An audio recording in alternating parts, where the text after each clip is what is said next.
Hello everyone, I'm Melanie Otto of ESC United, and as you can see, I'm sitting today next to the runner-up of last year's Eurovision, Baby Lasagna. How are you doing? Really good, thank you. I'm not the winner of Eurovision. I came second, but I'm winner by the people's televoting. Yes, I think you meant that. I told that. Because you in Aarhus maybe you are still the winner. How's life been since Eurovision? Oh, it's been crazy. It's been different than anything I've lived before. There have been some new business opportunities, but when I say business, I mean concerts and just having fun as I wanted to do as a kid. So since I was a little kid, I dreamt of doing a tour, traveling and playing big shows, and now we're doing that, and it's a dream come true.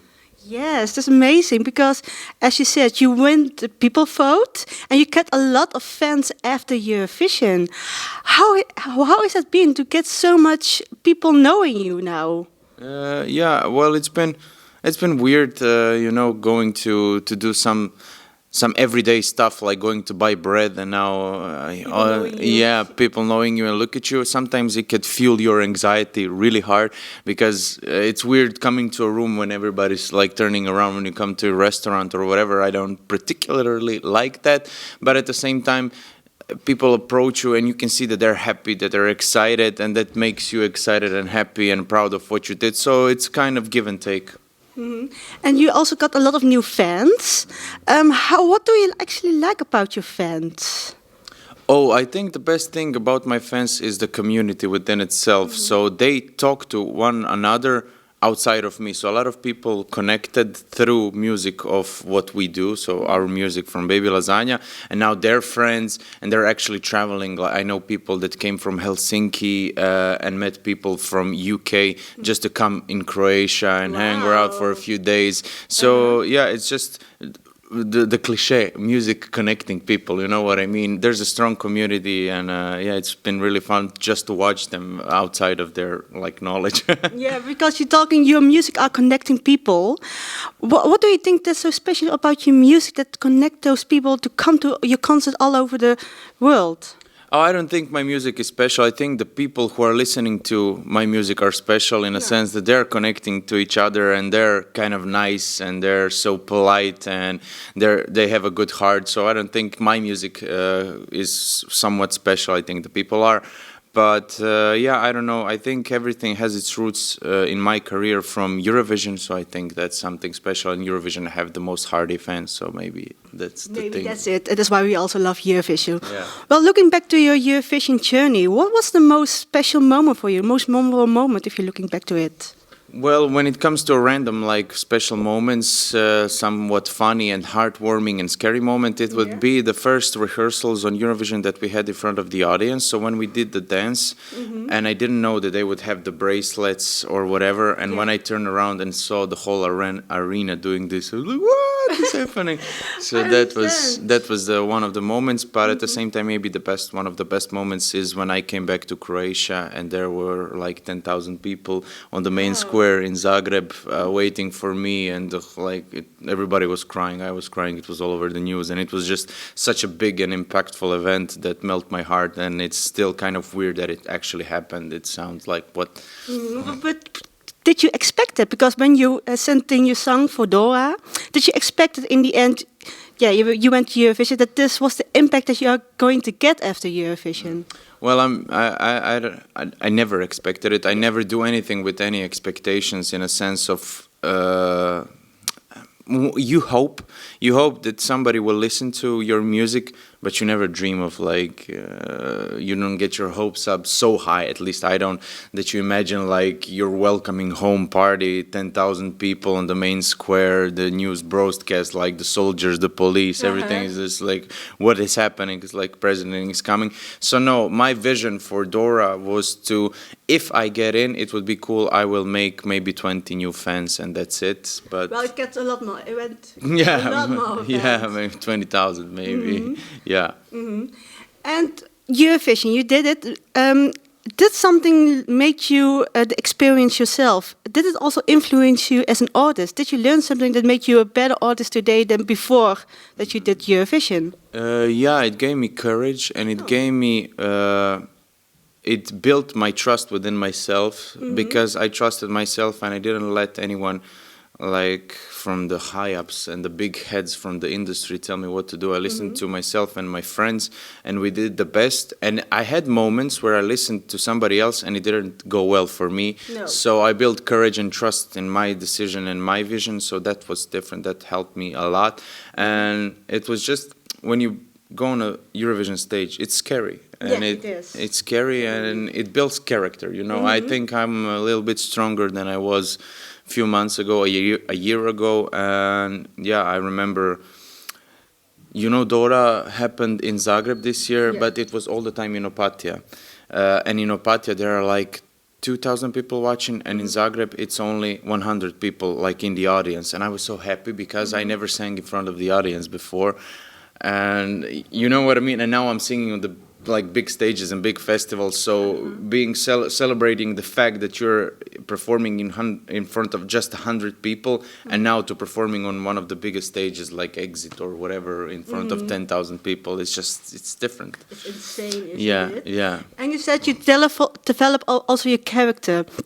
In which way is Baby Lasagna actually different from you as Marco? Is there a different person, or is it the same? I always like to joke around, maybe, I'm not even sure, about Baby Lasagna being different from Marco, but to be honest, I don't think there is. I think I do it just mostly for the fun and saying like, yeah, Baby Lasagna is crazy. I think the Baby Lasagna and the character, what he's saying or whatever, it's just part of me, of who I am, and it's not something that I turn on and off. It's just those are my thoughts, those are my dance moves, and the only difference is when I get on stage or in front of the camera when we're shooting a video, I have to shove down Marco a little bit, like the shy side of myself, and just go crazy. But there's not such a like separate difference between me or Baby Lasagna. It's just me. Yeah, and it's also good to be shy, right? So it's also a personality that you can show. Yeah, I think. I mean, I don't like faking. I am shy, you know. I'm a shy boy. So, but at the same time, I'm feeling comfortable on stage, dancing and making a fool out of myself. So whatever. So yeah, there's two sides. No one is like one-sided. Well, that's good to know. And 2024 was a very big year for you, because next to Eurovision, you also get married last year. Do you still have big goals for 2025? Because you were already done a lot last year. Yeah, to be honest, I think that 2025 will be even harder than 2024. Yeah, because now I have to prove myself. You know, a lot of artists, at least what I saw, do the Eurovision and they just disappear or don't do much, and I'm trying to do it differently. I'm trying to pump out songs and do tours, and just to prove that I have a lot more to offer than Rim Tim Tagidim. Yes. And I think it's gonna be a hard path to do so, and to prove people, hey, I have something more to offer. And I think it's gonna take time, it's gonna take a lot of courage, it's gonna take a lot of patience and just striving for it. I hope I succeed. And I'm not just talking, I think it will take more than just 1 year. It will be a thing that I do for a few years. But yeah, I'm looking forward to it. I'm hoping to do a really big tour. I mean, we're scheduled to do it. Yeah, we're doing it in 2025 from February to the end of April. And it's going to be tough. But again, it's what we wanted. And yeah, it's going to be big. Yeah, what are you looking the most forward to? Because you are having a new album also. You are going to do. What are you looking the most forward to for this year? Oh, I don't know. I mean, I'm looking forward to everything, and everything has its own challenges. Like releasing an album, I was like, yeah, whatever, we're gonna release an album. But now that it's coming closer, it's like, oh, is it any good? Are people gonna like it? And then there's tour, as we said, and then I wish to release some of the songs on Croatian language. So that would be fun. Yeah, I'm hoping to do a few songs by the end of 2025 on Croatian and with some Croatian musicians. So I don't know. I think there's a lot of plans and a lot of hope for this project, and we're gonna prove that we can do it. Are there already some Croatian artists on your wish list you really want to work with? Yeah, I mean, there's a lot of them, but I'm mostly focusing on young artists and the one that are like in the same position maybe as me. So yeah, there's a few artists in Croatia and even on the Balkans who I would like to work with. And talking about your new album, did also the Eurovision experience influence the sound of the album, or was it already before your Eurovision you had a dedicated sound for your album? Yeah, the album was written before the Eurovision and it was mixed during the Eurovision because I was like, I'm gonna release it, I'm gonna mix it, and then when I finished it, I was like, this is not good enough. No? We're gonna send it to someone else to mix it and master it. So yeah, it didn't affect anything. The album is as it is from when I wrote it, but we are already writing the next album, the second one. So you keep busy. Yeah. Are you actually taking some rest? Some breaks? Barely. You have to do it. We don't want to have a burnout Baby Lasagna. Yeah, that's true. I think I have to like look out for the burnout thing because I already did it without Eurovision and without the stress.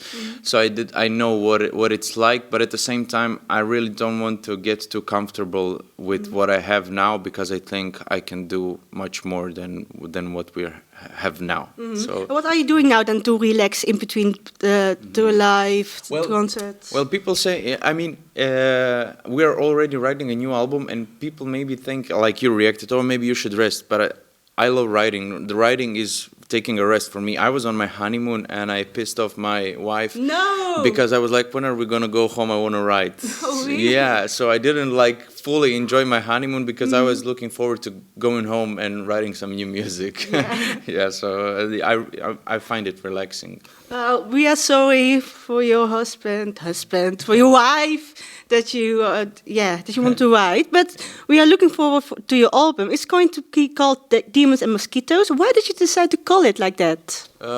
So I slept one night and I had anxiety attacks and I couldn't sleep, and I was joking with then my girlfriend, now my wife. I was joking like demons and mosquitoes like kept me up all night because I heard also the noises in the house, so like wood cracking or whatever, and it sounded cool, like demons and mosquitoes, and I wrote a song about it. So yeah, it's about the night when you can't sleep because you're overthinking, you have guilt trips, anxiety attacks or whatever, and at the same time it's like mosquito is biting you. So. Yeah, I really love the title. And you also decided to not write demon like the whole word, but only like the letters. Why did you decide that? It was a mistake when I wrote it. Yeah, and then I was like, well, this looks cool, and I'm gonna just do it like that. Yeah, it's written the wrong way.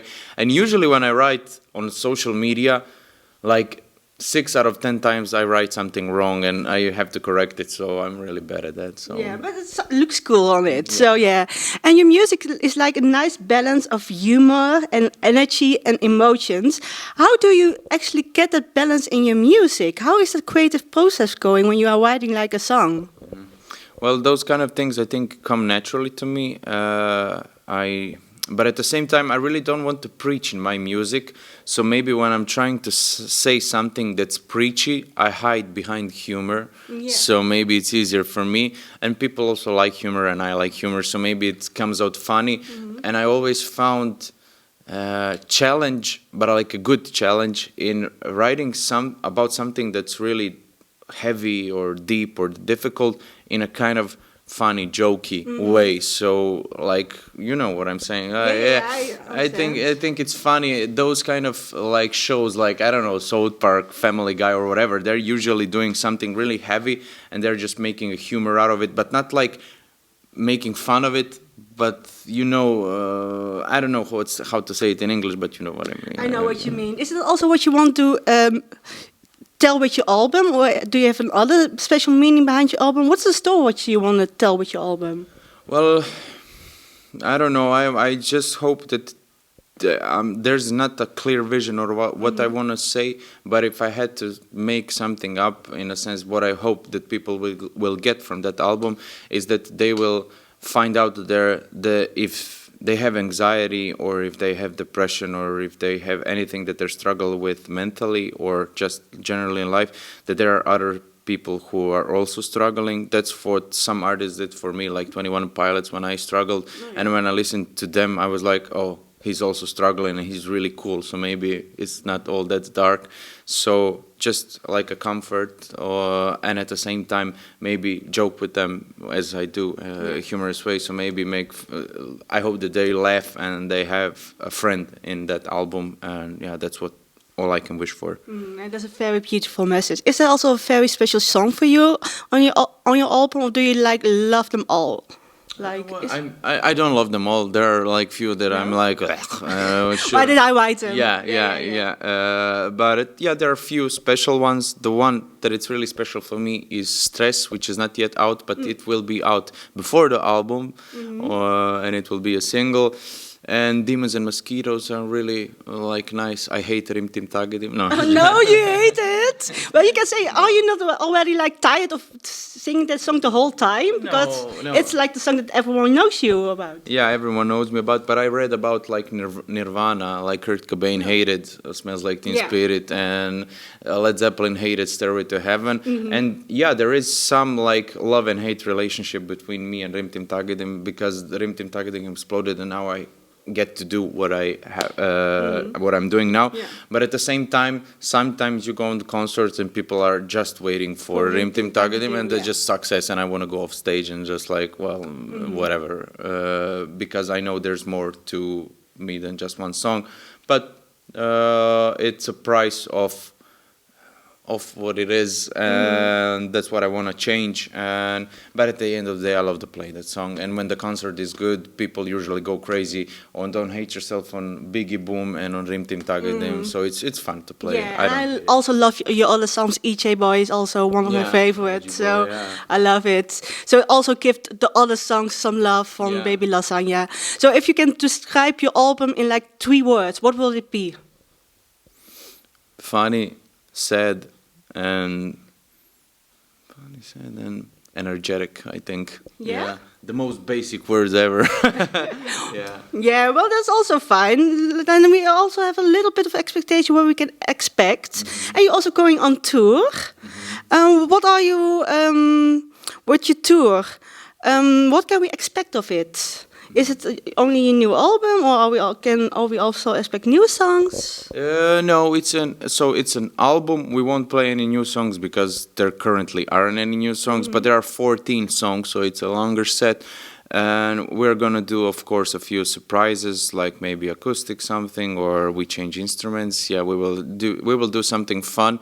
We are invested really in our production of a show, so there will be a lot of SFX, as we call it. So yeah, I think it will be a fun show. It will be a goofy show. You will see 4 kids on the stage. 4 kids? Yeah, I'm a kid, so that's... Oh, I was like, you are really taking kids with you. No, just the kids. My bandmates, just goofy kids, nothing serious, and just having fun, and I hope the audience recognizes that and have fun with us. It's gonna be cool. Yeah, I can't wait. I'm going to Amsterdam, so I can't wait to see your show then.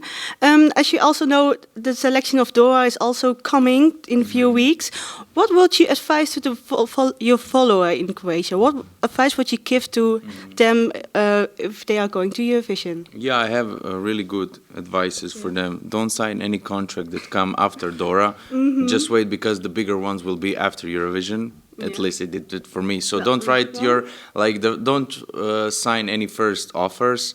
Don't listen to the big heads from upstairs. So just follow your vision and don't make any compromises with people that you don't trust so whatever. And yeah, that's basically, it's those two. They're really specific, but they really works for me, especially the second one. Just trust your vision and don't make any compromises with somebody that you just met after Dora and he's there or she is there just because you find it, they find you exciting at this moment. Yeah, thank you very much. I think that's a very good message. I think it's very good to round up the interview now. So, because you also have a show tonight in Groningen, and we are looking forward to it. Do you have one special message maybe for the viewers who are watching this interview? No, thank you for watching. It was really fun interview, and yeah, I hope you listen to the album. Yeah, I hope you come on the tour, because trust me, you have to come. It's gonna be one of the funnest show and funniest show that you've ever been to, and I'll see you soon. Meow. Well, thank you very much, Marco.